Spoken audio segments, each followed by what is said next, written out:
a fabulous game called North Pole and South Pole. It's a little bit of one where you'll need to get your head around it, and it may be a game to play with a little bit of your older swimmers so they get to understand what the game is. And then once they get it, then it will fall into place and they will it will become second nature, basically. So this is how it goes. You're going to have two areas of your pool space allocated, North and South Pole, and I would advise to have two cones that are put in the middle to separate the two so they know where they're going to be moving back and forth to. You're going to put them in two teams. One team's the South Pole, the other team is North Pole, and from each team you're going to be having a tagger in the opposite end of the pool. So if you have a tagger from the South Pole, they're going to be going in the North Pole zone and vice versa. So you need to make sure. If I was you, you could and maybe put a sign up to say North Pole, South Pole, so that they can see, just depending on your cohort of your swimmers, if they need to do that. Maybe put a red cone on one end and a blue cone on the other so that they know that essentially they're red and blue teams.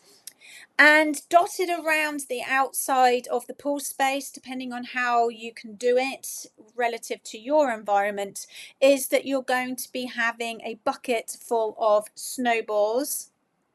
And they're actually going to be relative to the colour of their team. Like I used red and blue as an example here. I've got red and green. So let's use red and green as an example. And they're going to have them dotted around because they're going to be using those balls as a sign of which side they're going to be moving back and forth to. The taggers will have a cut up noodle, one that's not used anymore, and it's just a half a noodle or even a quarter of a noodle, just so that's their pole, and they're going to be tagging with that rather than their hands. The swimmers are going to be moving around in their area. So they're going to start off in the place that they've been allocated, whether it's the red zone or the green zone, north or south. And if they get tagged, so basically they're going to go and get a ball and they're swimming around with their coloured ball.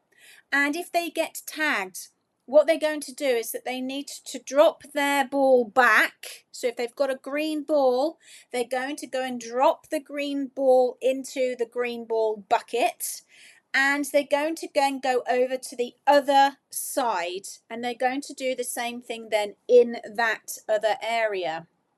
Now they must go and pick up the other ball colour from that other area. So if they were green before, they're going to drop the green off, then they're going to go into the other zone, and then they're going to pick up a red ball, and then they're going to swim around trying not to be tagged by the opposite team member to be tagged.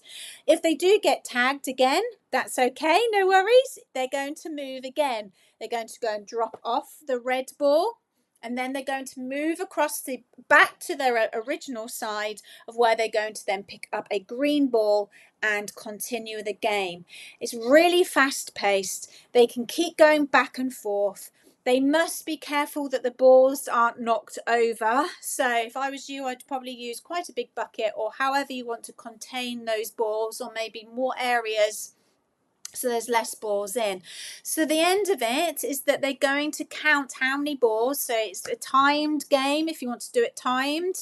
And at the end of the time, they're going to, or team leader is going to count the amount of balls that they have. And the team that has the most coloured balls are classed as the winners. So let's see it in action. And here we are. See, we've got North Pole and South Pole. One team is green, the other team is blue. And as you can see here, the way it's set up is that you've got one tagger on each team on the opposite side. So you'll see that you've got a red noodle for the tagger on the opposite team, and then you've got the green tagger on the others.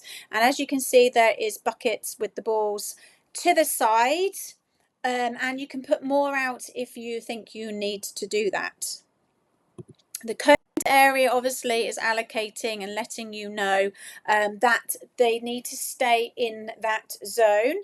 The person with the noodle, the tagger, can't hit. They just need to tab.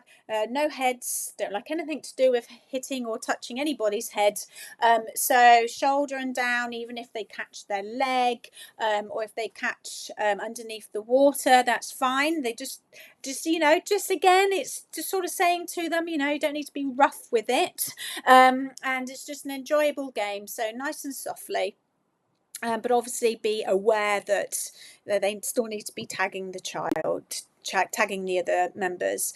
So as you can see, somebody has been tagged, so they're dropping off their ball because they're then going to be moving to the other side to then go and pick up a red ball.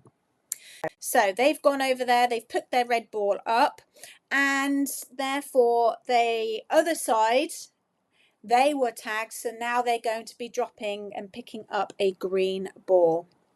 And it just keeps going back and forth, and it's, once you get the concept of it, it's a really, really fun game. So enjoy, have fun, and let me know how it goes. Swim squad membership is going to be starting another cohort in 2025. I only open the doors every quarter. So we're opening this month in December, all of December, ready to start in January. And what a perfect time to start the year off with a big bang, in the sense of loads of information that is already on the membership. We've been going for 4 months already, so you've got 4 months of content to be able to even go through already. Every month there's brand new swim study topics that we talk about, that I go on, and we do a little bit of a workshop or masterclass, if you like. Each month is different. A guest speaker that's relative to that swim topic comes on. I have such amazing news in the fact that my favourite person, one of my most favourite people, Jill Connell, will be joining us next year for a chat about what was used to be called, I guess the buzzword's called risky play, but I call it exploratory or adventurous play, and she has her own way of thinking with regards to that, but that's what we're going to talk about. So I just wanted to give you a sneak peek. However, January, I have the amazing Mike Jones, who has recently come out with a book, and he is making an absolute storm in the business world of ensuring that people are happy and feeling happy and thinking for themselves too, knowing that we work such long hours as swimming teachers. So he's going to come on and talk too. But January is going to be all about planning, as well as to how you can make the most out of the time that you have for planning. And then we're going to have 2 amazing ladies that are going to be talking about sensational, sort of sensorial approach to life in general, but we're going to be talking about it swim-wise too. So that is swim study topic. We've got guest speakers. Oh my goodness, we have oodles of themes that are seasonal and doing wintertime themes. There is in February, there is also lots of love going on. And I'm going to be doing a Dr. Seuss theme as well. March is going to be all about springtime and lots of lovely things as well. So the next quarter is going to be really great with regards to the themes. There are so many different songs that I add there, loads of activities in each different theme that I do. There are games in there as well that you can adapt for the younger ones and older ones, depending on the ability. You'll also have, which is separate, is the higher stage games as well, similar to what you're watching now. And it gives you some quick games, but then they make such a massive impact in your lessons because it's fun, but they are learning so much more. You're having such an enriched program when you do these types of games as well. So I would love for you to join the The website is on here for you to go on and check out even more information. There's resources on there that you can print off and use. You have access to every quarter. You have part of the membership is a one-to-one with myself for an hour where we could talk about whatever you want to talk about with regards to your lessons, to business, anything that you would find useful for yourself. I am here for you, so make sure you make the most of that.